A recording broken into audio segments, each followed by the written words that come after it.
salaam nuyu nañ leen ziar leen gars yi coupe bi ak fête gi li muy rëy rëy am ñoo xamante ne bokkuñ ci ñooñu ñan lañ suñu soldats yi ñu téye ci Casamance rebelle yi téye leen di leen torturer mu métti trop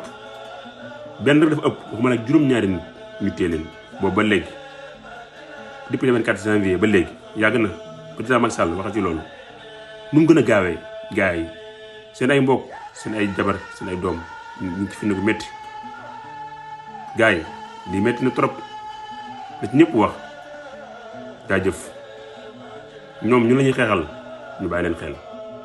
billaahi métti na trop yàlla leen yàlla jële fañ nekk ñu desuwaat ci jàmm ak salaam ay jàmbaar ngeen jaajëf jaajëf soldat Sénégal jaajëf jàmbaari Sénégal yi nit Sénégal yi yëpp wax nit ñëpp ñaan nit ñëpp jàpp